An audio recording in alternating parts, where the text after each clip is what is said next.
students, and welcome to the third week of SOC 365. This is the third lecture in the course, and the second of three lectures on the theorists. Today we'll be talking about Max Weber and George Simmel. So let's go ahead and get started.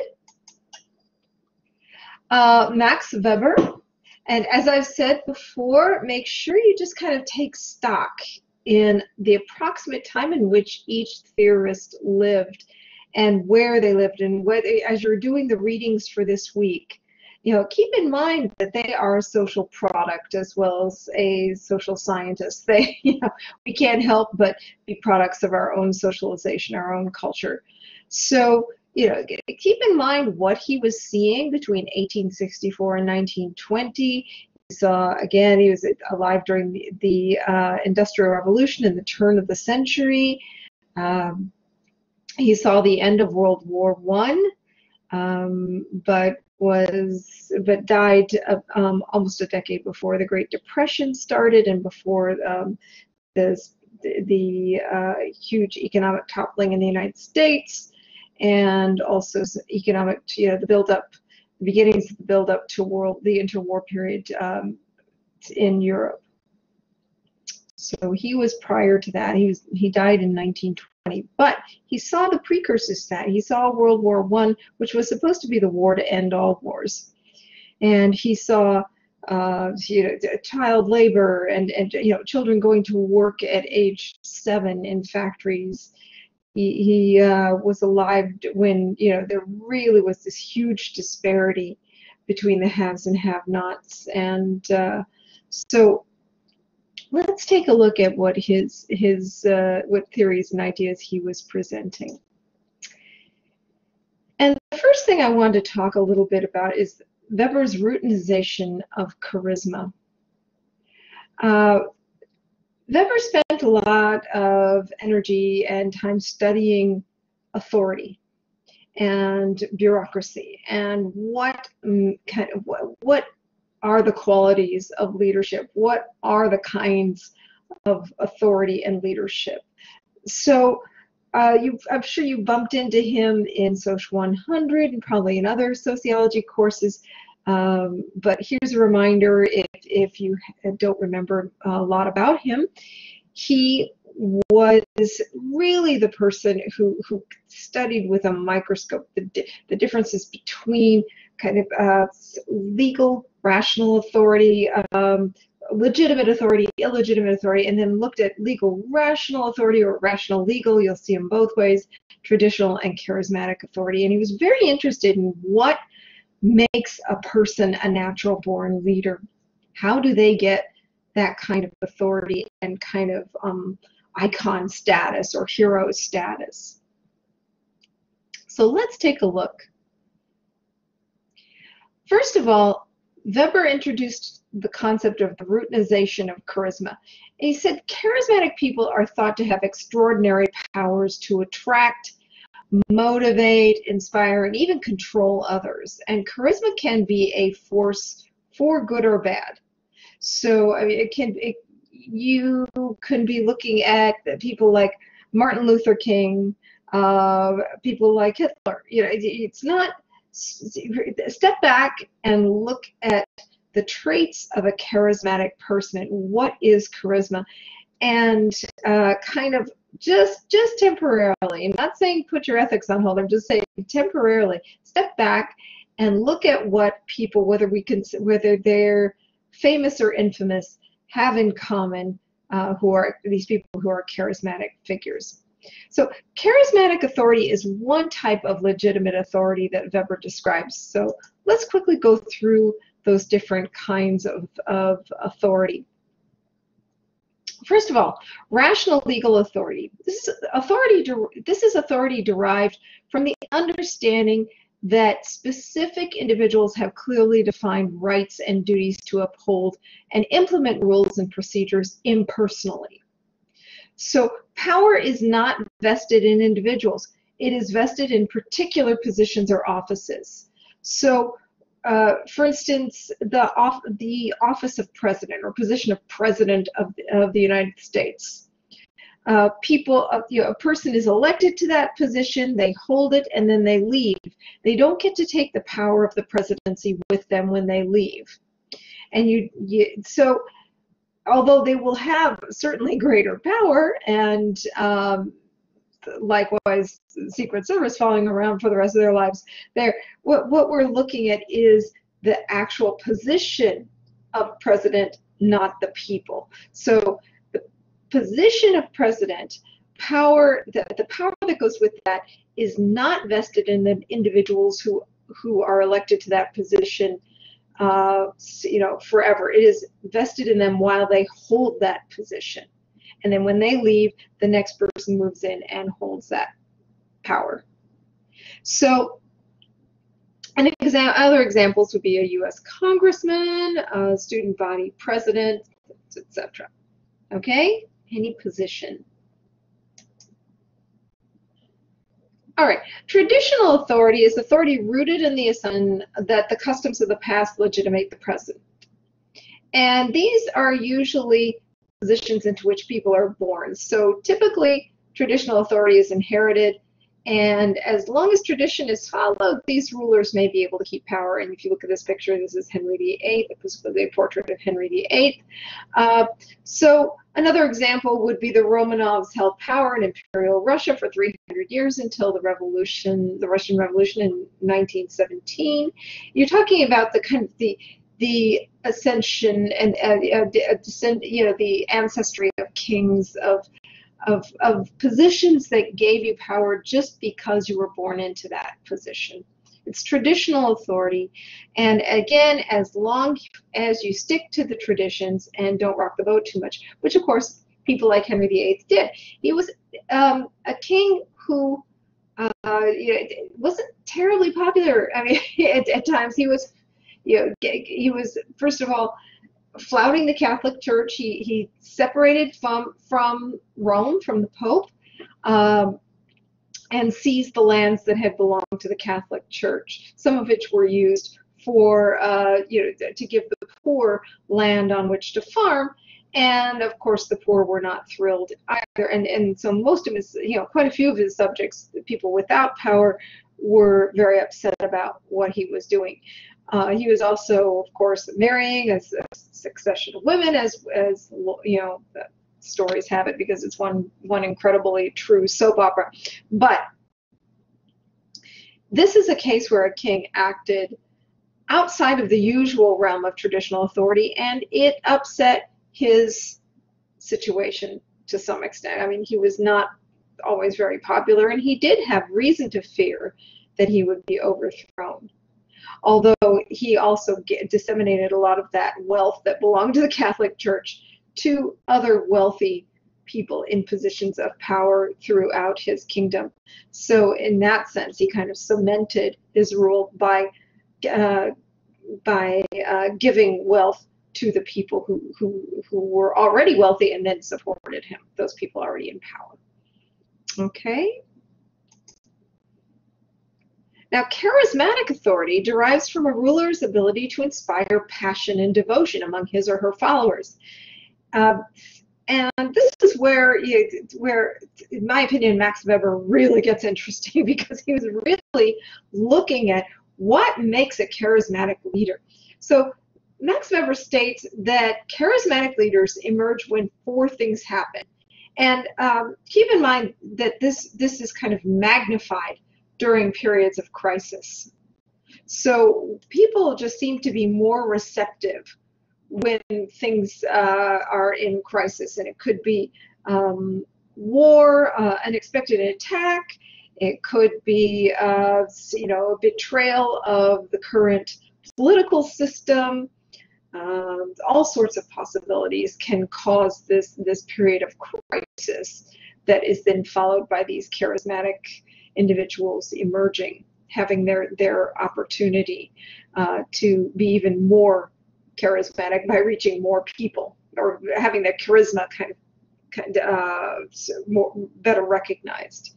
And sometimes, because like this picture of Martin Luther King, people like Martin Luther King were in the right place at the right time with the right message. So what four things happen? Well, first of all, followers perceive a leader as somehow supernatural or divinely inspired. Okay, that's very common.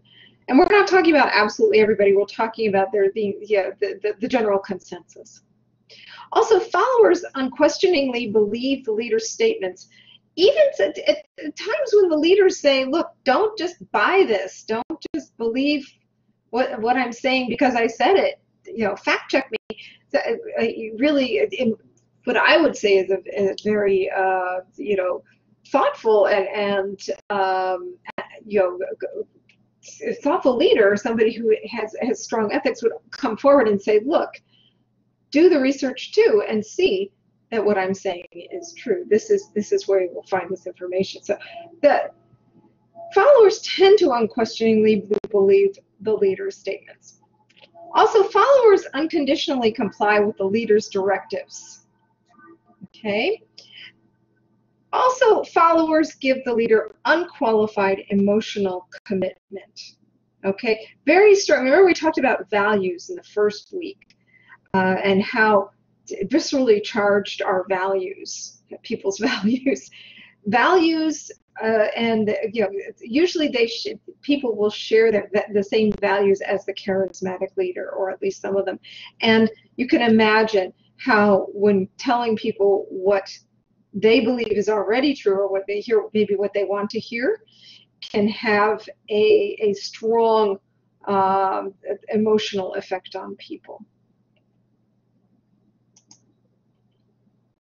Now, unless the leader's stated principles are routinized, that's the routinization of charisma, there is no way for the movement or society to outlast the leader.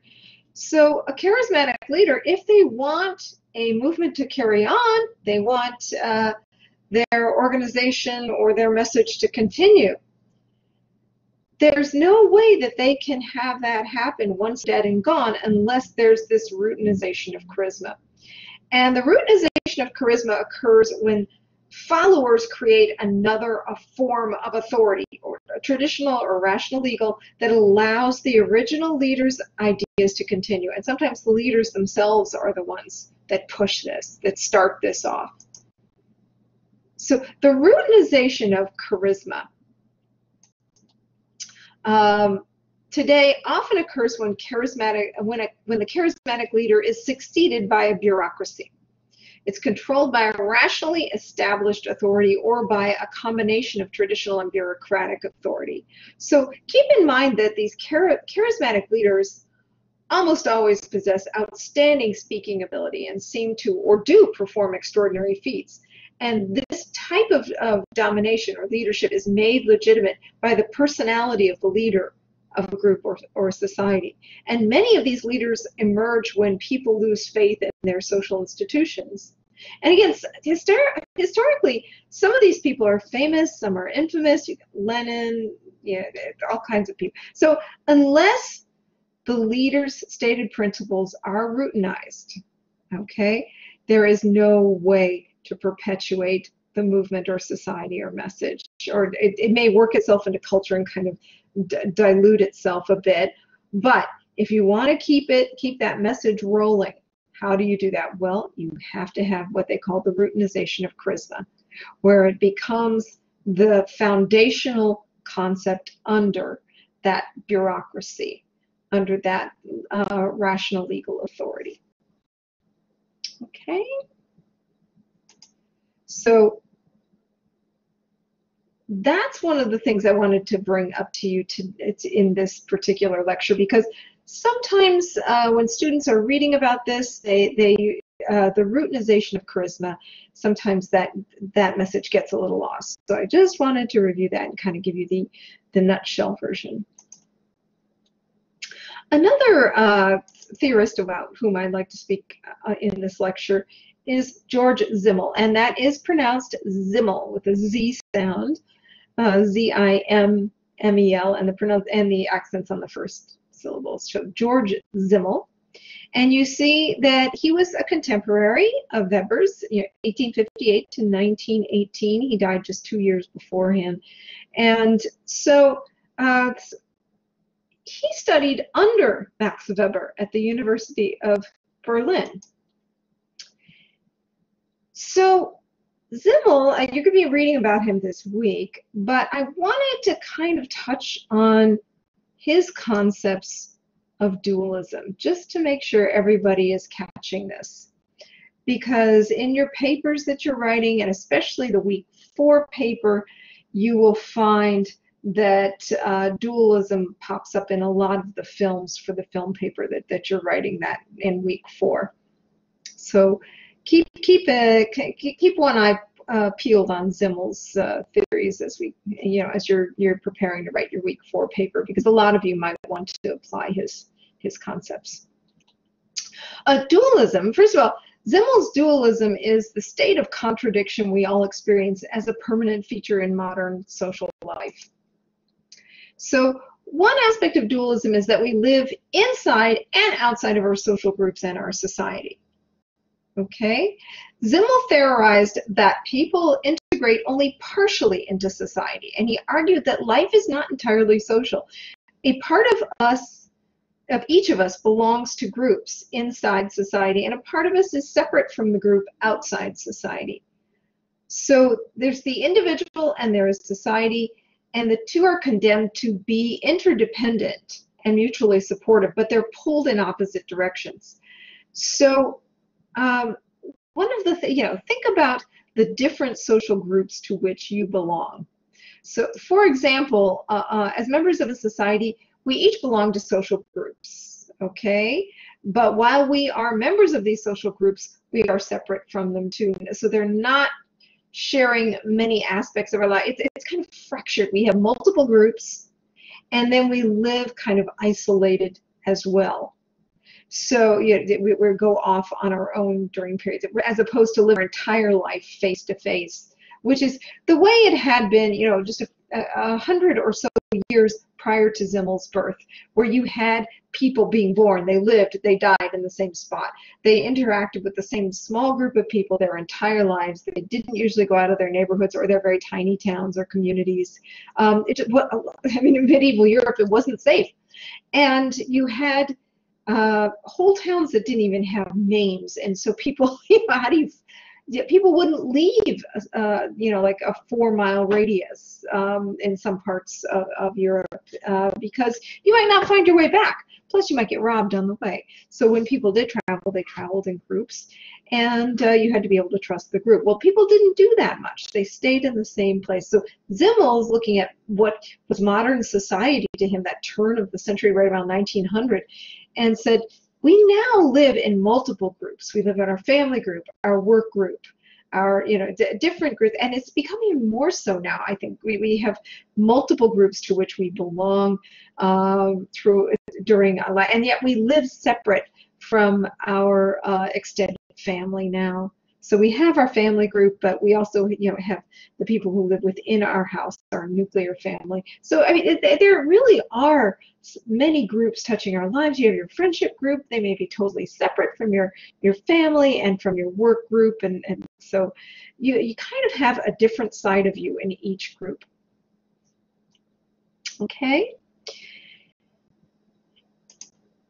In capitalist societies, tension exists in our social relationships, creating two extremes.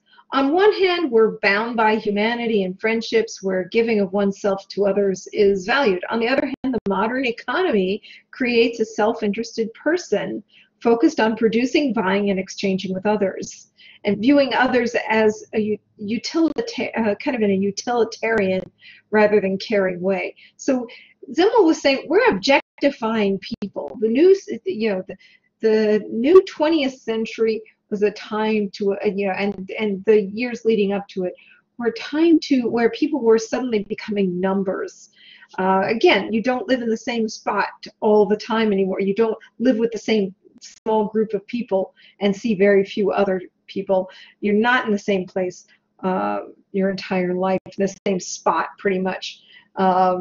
Living in the same building, living with the same folks, etc. So you have this, from his perspective, he was seeing people kind of spread out and become numbers. You had factories opening up, and you have all these workers who were being pulled out of the country. and they are numbers now. You have large groups of people working under one roof.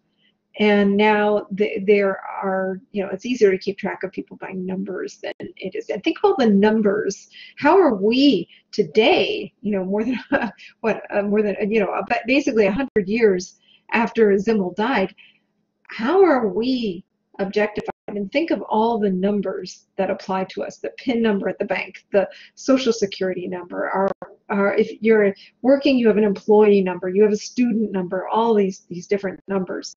Not a name. So let's look at Zimmel's dualism in money, first of all. Zimmel argued that the invention of a money economy changed us into what is now modern society.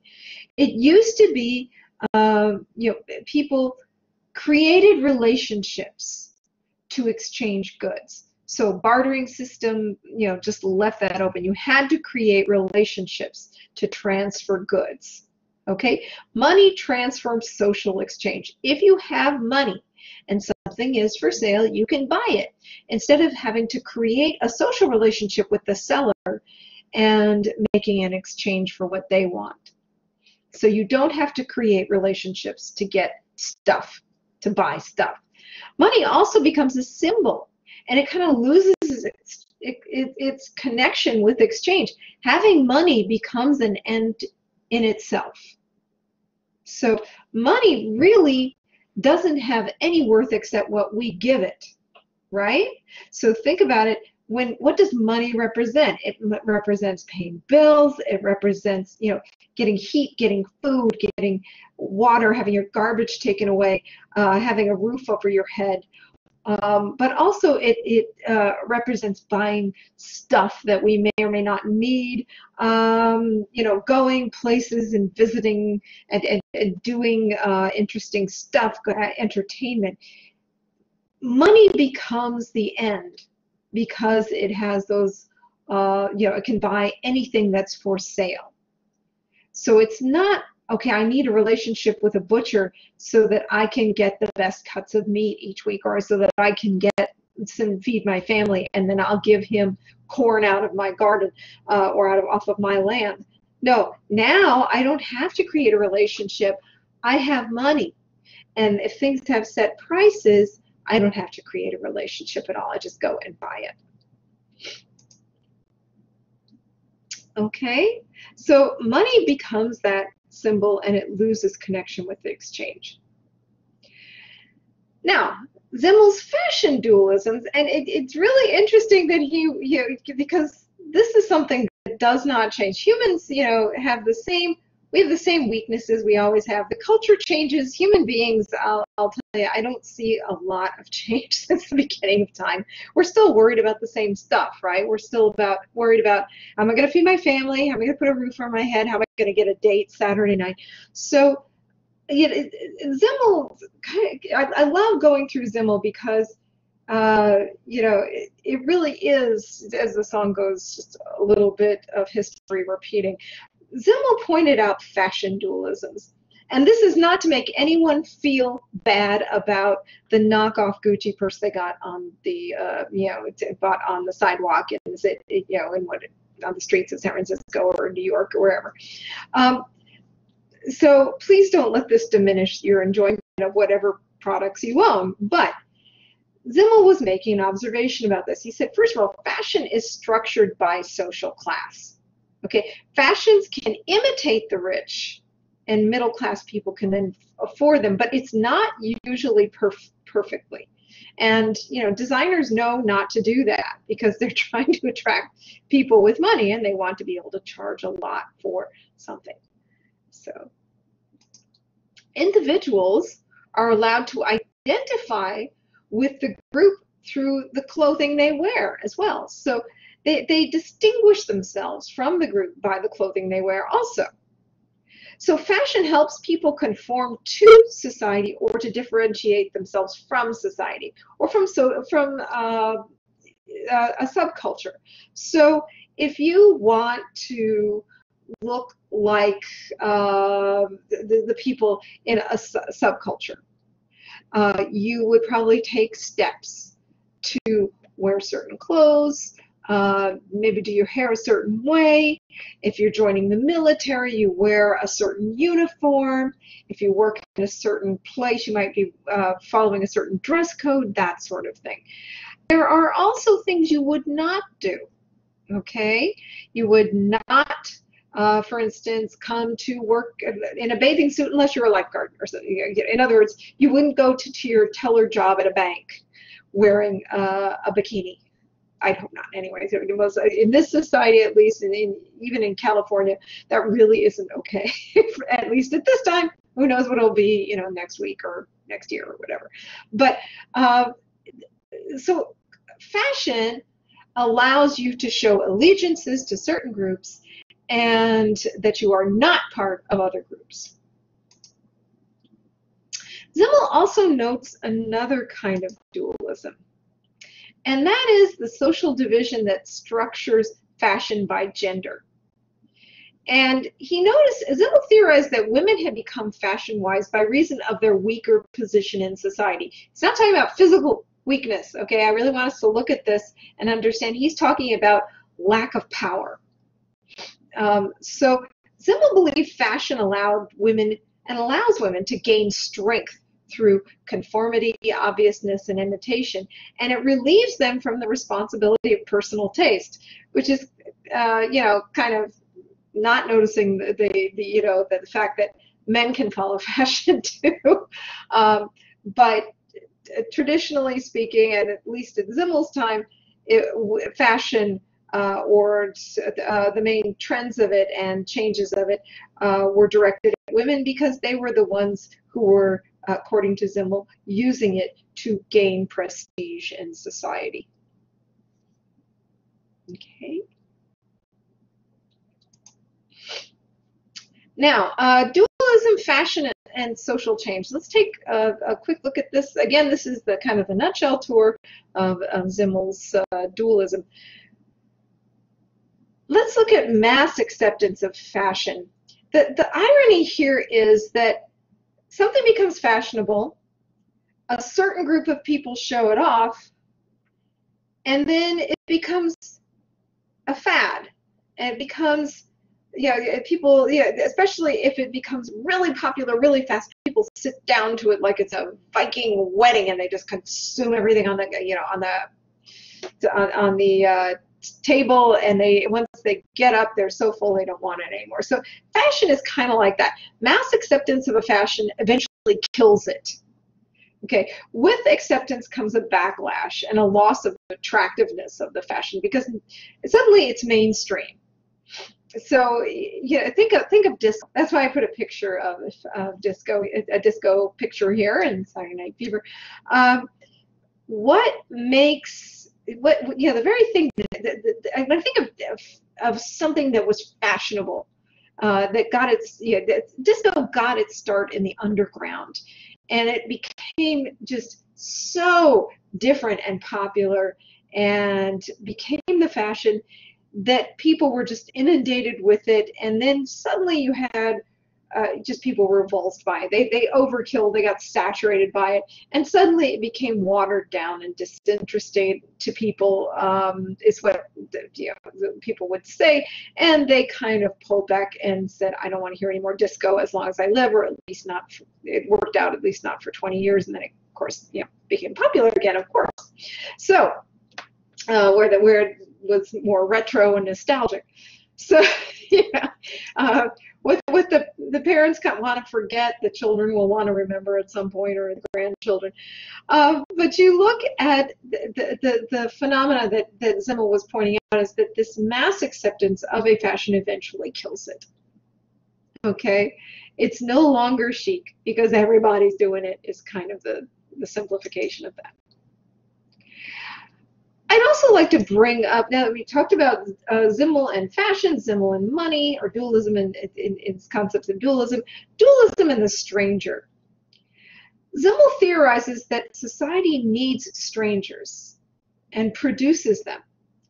And why would society do something like that?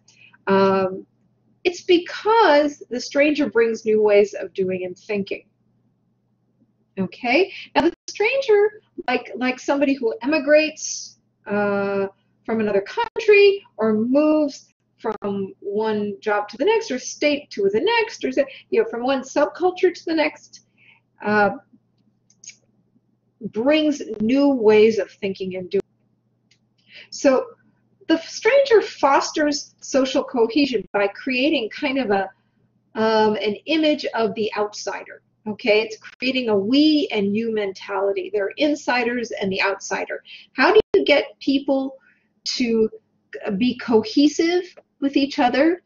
They're looking outside and seeing who's not part of their group. They divide the world into in groups and out groups, or an in group and an out group, and the stranger is the outsider.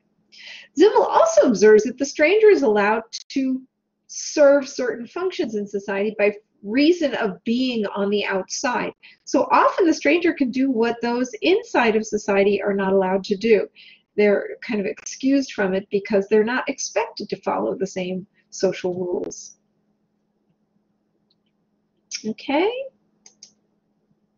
So please, if you have any questions about today's lecture, please post them in the virtual office, the I have a question page where you can post those, and you don't have to be just asking questions. You can make comments, and enjoy your readings this week, and I hope that you come back with thoughts of your own and examples of your own.